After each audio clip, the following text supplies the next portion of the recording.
Defiant as she goes, it does not want to crack under 5,000, does this market? At 5,018 now, Sensex is down just about 0.8%. I think that probably makes us the best performing market in the world today. That's not a bad place to be at all as far as our markets are concerned. Let's focus on the IPO of the day as well.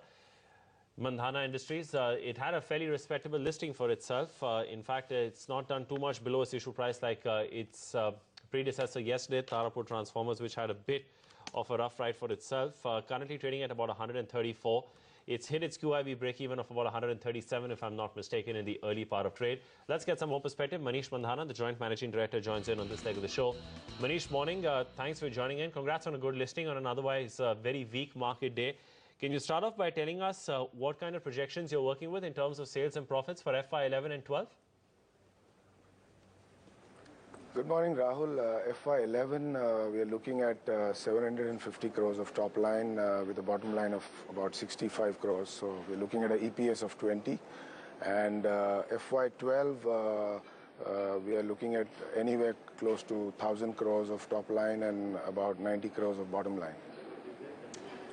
Mr. Mandhana, good morning. What about profitability? How are you looking at margins shaping up, going by how your input costs are shaping, and just how much pricing traction you might be getting in your export markets? Surbi, to be honest with you, the kind of product we are into, we are not into the commodity end of the market. We are catering more to the mid and high end of the market. We have customers like Armani, Tommy Hilfiger, French Connection. These are all the international customers that we have. Margins typically in our apparel business is the EBITDA that we have is close to 28%. And the textile business that we do is about 19%. So we are looking at EBITDA of about 23%, 21 to 23%, closer to that. And even in the last 5 years, we've typically shown a tremendous growth in terms of year-on-year basis. We've done about 37% of growth in the last 5 years, and we wish to continue the same in future.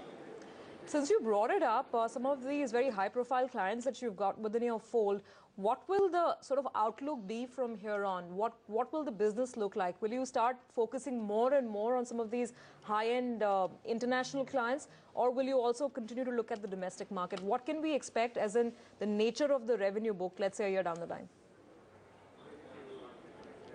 Absolutely. See, exports typically is about 30% of our total turnover.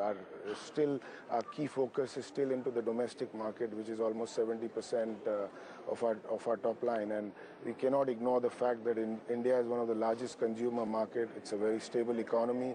So we have a very strong foothold in India as well. And even in exports, the kind of business we've chosen to do is more towards the mid to high end. And in terms of growth, we keep on adding customers season after season. Our capacities are almost fully utilized, and we are increasing it typically in the last 5 years every year.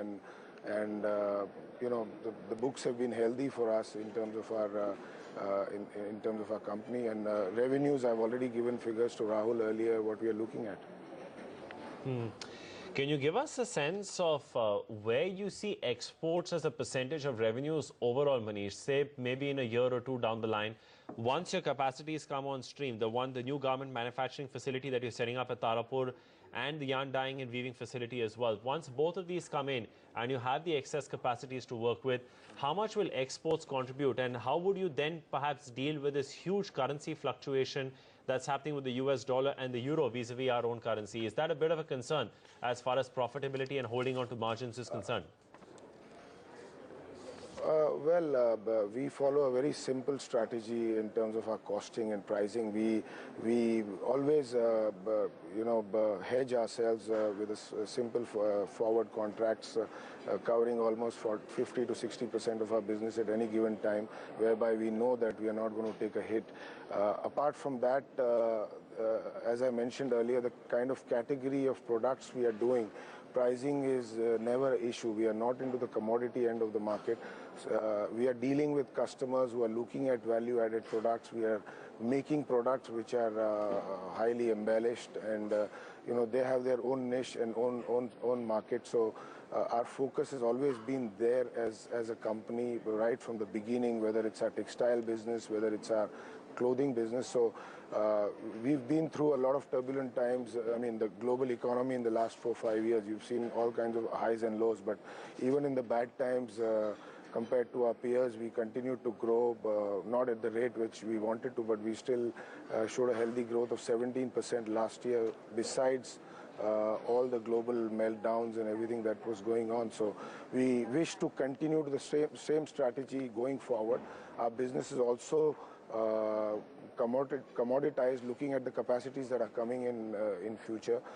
We are also working with large groups who have large buying, and even with those groups, we are present in their higher end of the price bands of the products that they sell in their stores. Okay, final question then. I believe after the issue and the expanded equity base, you will still have a debt-to-equity ratio of about 1.7 times. Can you verify that figure for us? And what's the plan just from the financial sense? Are you looking at repaying some of this debt? I believe it would be, some of this would be TUF loans, the textile upgradation funds, which typically attract lower rates of interest. Yes, the entire term loan